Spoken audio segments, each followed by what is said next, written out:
Hola chicos, ¿cómo están? Bueno, hoy les traigo para mostrar este ejercicio el desarrollo de un problema correspondiente a fuerza magnética entre conductores. En este caso, bueno, es la aplicación de la ley. Denme un segundo, vamos a mostrarlo. La ley de Ampere. Bueno, ¿qué nos dice la ley de Ampere? Que la integral de curva cerrada del producto interno del campo magnético diferencial de longitud es igual a mu sub 0, la constante de permeabilidad del vacío, por la corriente encerrada, ¿no? Recordemos que esta tiene su analogía con la ley de Gauss. Bueno, precisamente entonces nos está diciendo el enunciado de la siguiente forma. Dice que la figura muestra la vista desde un extremo de dos alambres largos y paralelos, perpendiculares al plano X. Esta es la que se muestra, ¿no? El conductor este está por el punto, indica que está saliendo de la pantalla. La X indica que está entrando, ¿no? Pero así que se encuentra el plano XY, como está diciendo. El plano X y cada uno dice de los cuales conduce una corriente I. ¿De acuerdo? Bien. Pero en sentidos opuestos. Nos están diciendo copie el diagrama y dibuje los vectores que muestren en el campo magnético. Dibuje los vectores que muestren el campo magnético en cada alambre y el campo magnético en el punto P. Bueno, es lo que hicimos acá, la construcción gráfica. Este punto que está acá, que no se ve, es el punto P, ¿no? Entonces, ¿qué es lo que hacemos acá? Sabemos que el campo magnético de un conductor largo va a tener esta expresión que está acá. Mu sub 0 por la corriente, ¿no? Sobre 2pi por r, donde r es la distancia desde el punto del conductor al punto donde se quiere volar. En este caso, el r nuestro va a ser este, ¿no? Un r radial sería, ¿no? Entonces, ¿por qué nosotros necesitamos que sea de valor r? En este caso igual a el r nuestro, en este caso va a ser el vector resultante de la componente x y y igual a a. Bien, entonces, ¿qué sucede? En este punto P van a combinarse los campos magnéticos de estos dos conductores, ¿no? Entonces, para identificar, ¿no?, la dirección del campo magnético, vamos a hacer uso de ¿qué? Vamos a hacer uso de la regla de la mano derecha, ¿no? ¿Por qué? Porque se utiliza para la aplicación del producto vectorial, ¿no? Entonces, si sabemos que la corriente sale, ¿no?, entonces el campo magnético va a ir en sentido antihorario, ¿no?, tangente a la trayectoria. Entonces, para nuestro caso, propusimos esta entonces. El B sub 1 que está acá, que señalo con la flecha, o vamos a usar este, y el campo magnético este,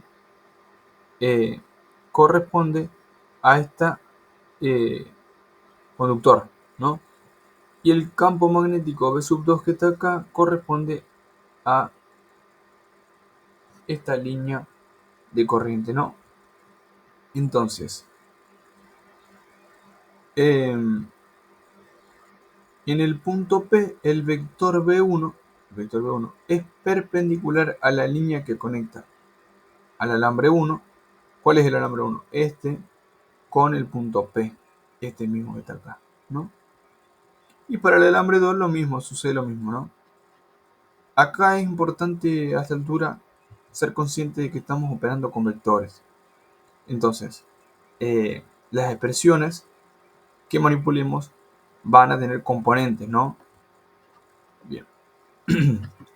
¿Y qué pasa con el campo neto, el campo magnético neto? Bueno, va a ser la suma, por el principio de superposición, del campo magnético B sub 1 y B sub 2, ¿no?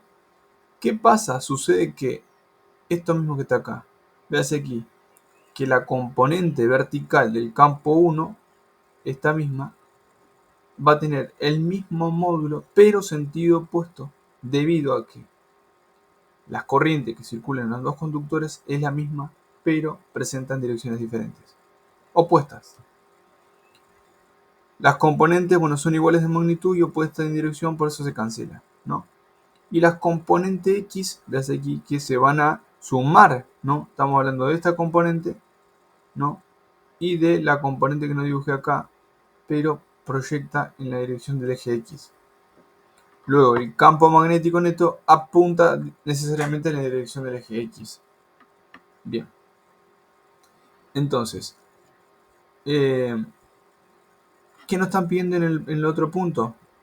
Bueno, obtenga la expresión para la magnitud del campo magnético en cualquier punto del eje X, en términos de la coordenada X del punto.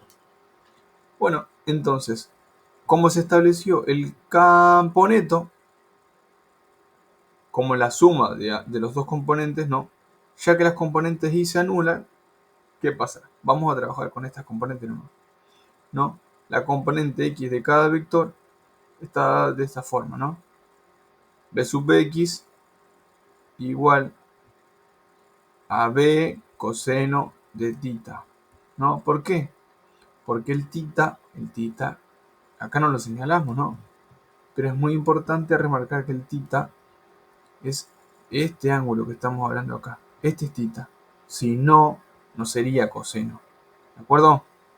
Bien. Entonces, si si la componente en Y se anula, entonces nos queda esta expresión. Vamos a trabajar con esta componente nomás. Bueno, primero para determinar el coseno de tita nos vamos a valer de una consideración geométrica que es la siguiente, ¿no? En este punto se encuentra la ordenada al origen A y al punto en consideración X. Dijimos que A en este caso va a ser 0 porque se tiene que encontrar sobre el eje X, ¿no? Pero lo que se hizo acá es, si R es el vector posición este, ¿no? Tomando como origen la sección del conductor, vamos a poner otro colorcito para que no se nos confunda, ahí está, ¿no? Este vector R va a tener componentes, el vector R va a tener componentes, R va a ser la componente, una en la dirección del versor Y, más otra en la dirección del versor J. En la dirección del eje Y tenemos X y en la dirección del versor Y tenemos A, ¿no? Perfecto. Entonces, si nosotros queremos el coseno de tita, donde tita, ¿cuál es? Tita dijimos que es este mismo que está acá, ¿no? Pero en este triángulo corresponde a este tita, de lo mismo, ¿no? Entonces tenemos el coseno de tita igual al cateto opuesto, esa, sobre la hipotenusa, que es el módulo de R, vector. Bueno, y eso es lo que determinamos acá, ¿no? Nos da esto que está acá, a sobre la raíz cuadrada de x al cuadrado más a al cuadrado. Bueno, la magnitud del campo neto van a ser igual a la suma de sus componentes, ¿no? Justamente, y proyectan en la misma dirección positiva del x. Entonces el campo neto, voy a remarcarlo acá de vuelta, el campo neto va a ser igual a la suma de la componente 1 en x más la componente en 2 de x. Bien, sustituyendo b y el coseno, ¿no? ¿Dónde vamos a sustituir eso? En esta misma expresión. Esto es igual a 2 veces, por ser de misma magnitud, b sub 1 coseno de tita.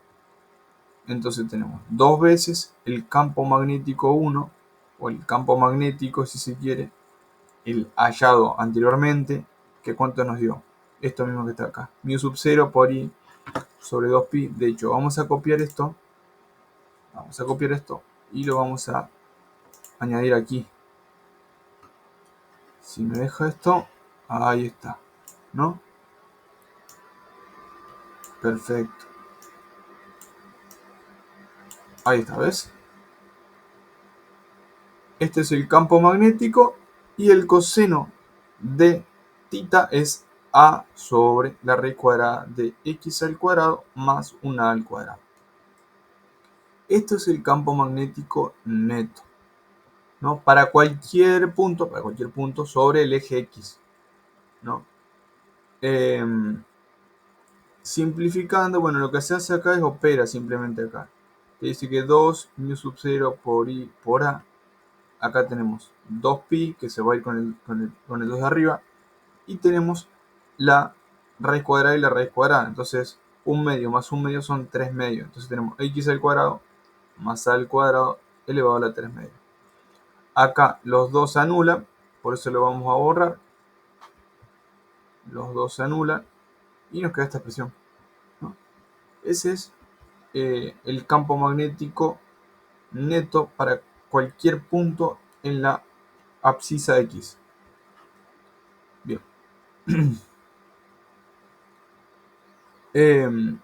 ¿Cómo sabemos que está en la posición del eje X? Porque A es constante. Constante. Bien. Para el dibujo, o sea, nos están viendo la gráfica de la magnitud, ¿no? Entonces, en este caso, veas aquí que lo que se hizo acá es identificar cuáles son las constantes y cuáles son las variables. Entonces, esto que está acá arriba, el numerador, mu sub 0, por la corriente, por A es una constante. Constante. Y si se quiere, sobre pi también, ¿no? Y abajo tenemos la variable, x al cuadrado más a al cuadrado a la 3 media, ¿no? Acá cometí un error yo, que le puse 3 medios y no es 3 medios. Acá en realidad es, vamos a repasarlo. Tenemos un componente, si se quiere, a la 1 medio por otro componente b a la 1 medio es igual a a por b. Pero como en nuestro caso a y b son iguales, entonces acá no es 3 medios, acá es 1. Un error garrafal mío, ¿no? Pero me corrijo. Entonces ahí quedaría, ¿no? Esto está mal. Y en definitiva, entonces, el campo magnético es 0. Cuando x vale 0, ¿qué pasa? Bueno, vamos a volar. Si x vale 0, te queda... Vamos a volar. Si x es igual a 0, ¿para qué vamos a evaluar el campo magnético? Para la gráfica, ¿no? Si x vale 0, entonces ¿cómo nos queda esta expresión? Acá nos queda mu sub 0 por la corriente por a sobre pi por 0 al cuadrado más a al cuadrado, que corresponde a mu sub 0 por i sobre pi por a, ¿no? Nos da esta expresión. O sea, que cuando x vale 0, vale esta expresión, ¿no? ¿De acuerdo? Por eso, cuando x vale 0, acá va a tomar ese valor el campo, ¿no? Va a estar muy arriba, pero si la gráfica no alcanza. Esta es la gráfica, ¿no? Veas aquí tiene ese comportamiento que cuando x tiende a infinito, el campo magnético tiende a 0. ¿Por qué? Y acá se evalúa.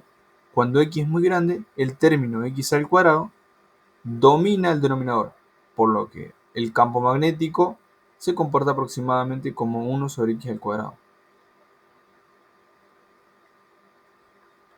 ¿De acuerdo, chicos?